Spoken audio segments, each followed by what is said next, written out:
Assalamualaikum warahmatullahi wabarakatuh. Selamat malam. Kita kita berkumpul untuk membahas tentang sistem pakar di mata kuliah sistem pakar. Eh, ini saya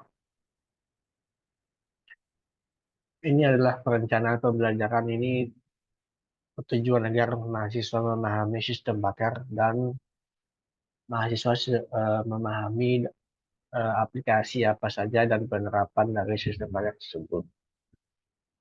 Ini adalah sistem pakar. Untuk materi pokoknya adalah yang pertama pengenalan artificial intelligence, yang kedua pengenalan sistem pakar, yang ketiga model sistem pakar, dan sampai pertemuan keenam itu merepresentasikan pengetahuan bagian tiga logika dan pengetahuan. Ada UTS dan juga ya, UTS dan UAS masing-masing di pertemuan 8 dan pertemuan 16, di mana jadi pertemuan 7 kita mereview materi. Dan pertemuan 15 kita membahas materi atau kuis nanti ya. Ini adalah sumber dari referensi materi sistem pakar ini. Bisa kalian coba cari nanti ya. Untuk buku dan jurnal mendapat di sini ya. Ini untuk sistem penilaian ada nilai absensi pasar 20%, tugas dan kuis itu 25%, UTS dan UTS itu 25% dan UAS 30% ya. Di pertemuan pertama kita pengenalan dan artificial intelligence itu adalah kecerdasan alami dan kecerdasan buatan gitu. Untuk pengantar, bisakah mesin berpikir? Jika bisa, bagaimana caranya? Dan jika tidak bisa, karena apa tidak? Apa dan apa yang dikatakan sebagai pikiran pemain? Ya. Nah, ini adalah arti kecerdasan adalah kemampuan untuk belajar atau mengerti dari pengalaman, kemudian memahami pesan yang kontradiktif dan ambigu, menanggapi dengan cepat dan baik atas situasi yang baru, kemudian menggunakan penalaran dalam memecahkan masalah serta menyelesaikannya dengan efektif. Itu menurut Winston dan Pendergast pada tahun 1994. Nah, ini definisi dari artificial intelligence merupakan kawasan penelitian aplikasi dan instruksi yang terkait dengan pemrograman komputer untuk melakukan sesuatu hal yang dalam pandangan manusia adalah cerdas. Menurut Simon pada tahun 87 ya. Sebuah studi tentang bagaimana membuat komputer melakukan hal-hal yang pada saat ini dapat dilakukan lebih baik oleh manusia. Nah, ini beberapa definisi menurut AI. AI ya, pendekatan pendekatan teknik itu merupakan proses di mana peralatan mekanik dapat melaksanakan kegiatan-kegiatan yang berdasarkan pada pemikiran atau kecerdasan buatan. Kemudian, menurut pendekatan ilmiah itu merupakan ilmu yang mempelajari bagaimana sebuah komputer dapat melakukan kegiatan yang dapat dilakukan oleh manusia.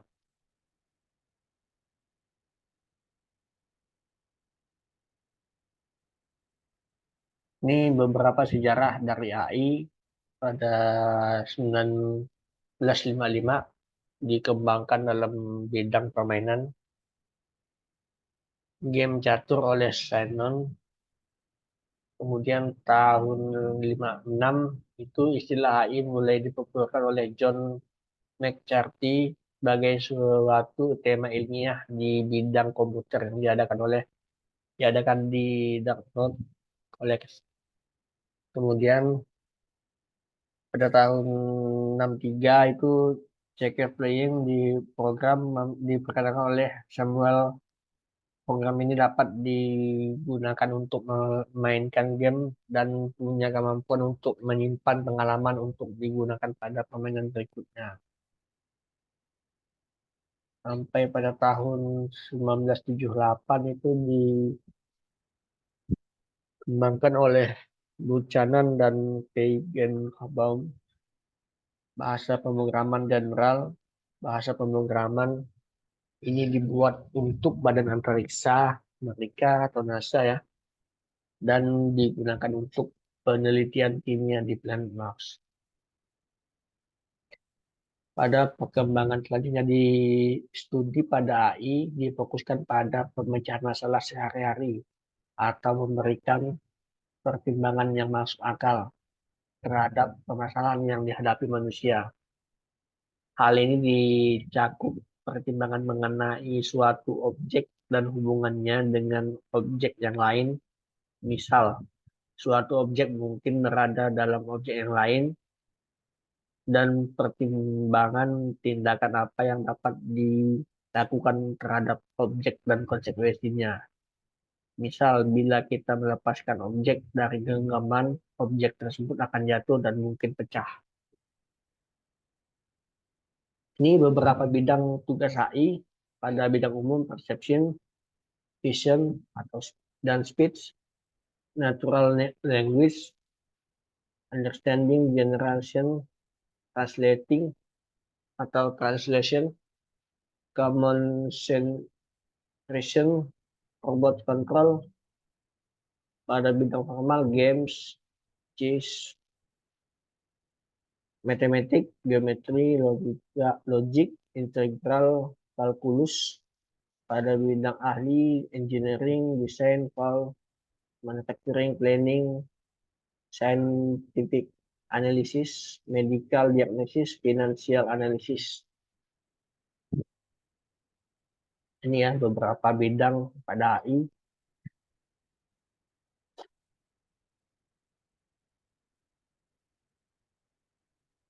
Ini bidang kecerdasan buatan. Beberapa teknik AI yang penting diantaranya adalah search atau pencarian, menyediakan cara menyelesaikan masalah untuk kasus di mana bila tidak ada pendekatan tidak ada lagi pendekatan langsung yang dapat digunakan, maka dipindahkan kerangka kerja pada teknik langsung yang mungkin akan dilekatkan use of knowledge, penggunaan pengetahuan, menyediakan cara penyelesaian masalah yang lebih kompleks untuk mengeksploitasi struktur dari objek yang terkait dengan masalah tersebut. Abstraction menyediakan cara ya, untuk memilah, memisahkan keterangan dan variasi yang penting dari sekian banyak yang tidak penting di mana akan mempercepat penyelesaian masalah.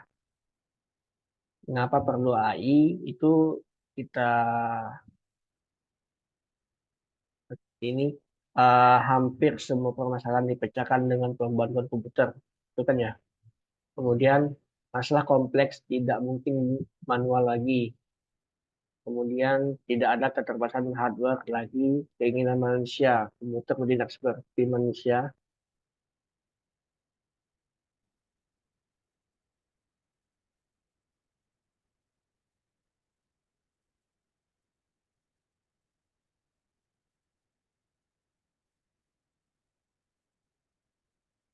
Ini basic pengetahuan, berisi fakta atau teori pemikiran dan hubungan komponen satu dengan yang lain, motor inferensi, kemampuan menarik kesimpulan berdasarkan pengalaman, berkaitan dengan representasi dan duplikasi proses tersebut, melalui mesin, misalnya komputer dan robot. Ini konsep kecerdasan buatan, ada Turing test, pemrosesan simbolik, heuristik, inferensi, mencontohkan pola. Ini tujuan dari kecerdasan buatan itu membuat komputer lebih cerdas, mengerti tentang kecerdasan, membuat mesin lebih berguna. Ini contoh dari aplikasi AI.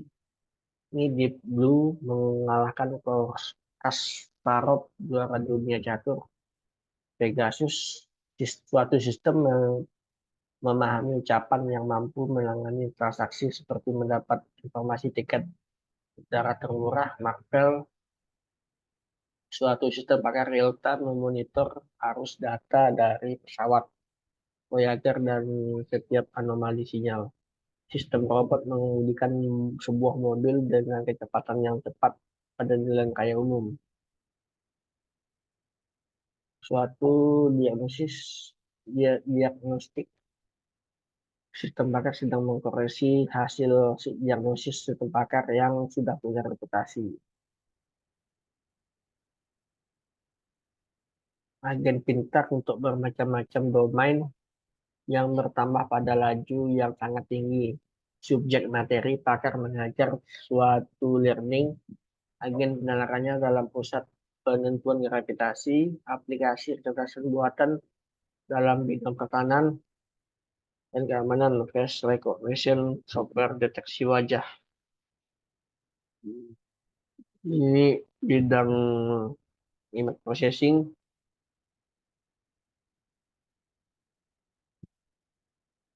face recognition ya. Contoh aplikasi cerdas buatan pada bidang pertahanan dan keamanan, face recognition software deteksi wajah. Seringkali kita bertemu dengan seseorang yang rasanya pernah kita kenal. Setelah sedikit berbahasa basi, kita tahu bahwa ternyata dia adalah teman kita waktu SD. Inilah ini adalah bukti bahwa manusia memiliki kecerdasan untuk mengenali wajah. Ini ya, contohnya. Ini bisa direkam, bisa muncul nama-namanya, kemudian apa namanya, data-datanya.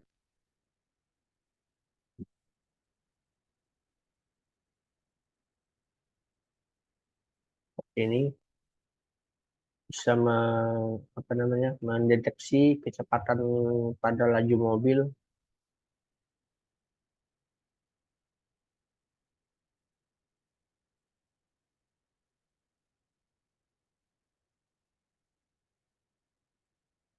Deep Blue ini adalah sebuah komputer catur buatan IBM. Deep Blue adalah komputer pertama yang memenangkan sebuah permainan catur melawan seorang juara dunia, Garry Kasparov, dalam waktu standar sebuah turnamen catur. Kemenangan pertamanya pada dalam pertandingan atau babak pertama pada tanggal 10 Februari 1995 ya, dan merupakan permainan yang sangat terkenal. Namun Kasparov kemudian memenangkan tiga pertandingan lainnya untuk memperoleh hasil remis ini ya.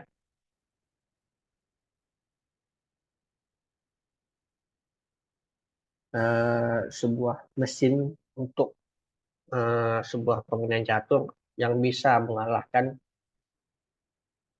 permainan dari seorang juara dunia ya.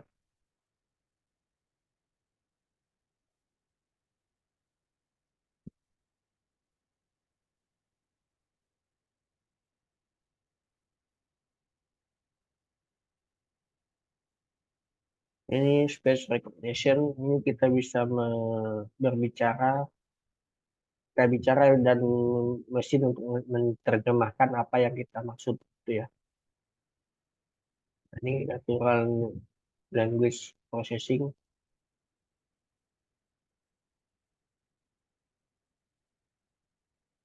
Nah, ini perbedaan kecerdasan buatan dengan kecerdasan alami lebih permanen. menawarkan kemudahan dan duplikasi dan penyebarannya lebih murah daripada kecerdasan alami, konsistensi menyeluruh, dapat didokumentasikan, dapat mengeksekusi tugas tertentu lebih cepat daripada manusia, dapat menjalankan tugas tertentu lebih baik dari banyak dan lebih banyak atau kebanyakan orang. Bersifat lebih kreatif, dapat langsung melakukan proses pembelajaran secara langsung, sementara AI harus mendapatkan masukan berupa simbol dan representasi.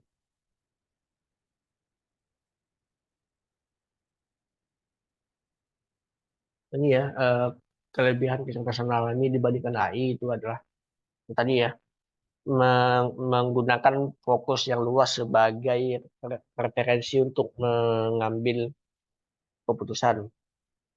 Sedangkan untuk AI itu menggunakan fokus yang sempit. Jadi, nah itu tadi ya, sedikit pembahasan yang saya bahas tentang apa itu sistem pakar, apa itu pengenalan artificial intelligence. Ini sedikit referensi yang saya bahas. Kalian bisa cari materi yang lebih kompleks lagi untuk bahan kalian untuk mengenal apa itu artificial intelligence ya. Baik, sekian dari saya. Saya ucapkan terima kasih. Assalamualaikum warahmatullahi wabarakatuh.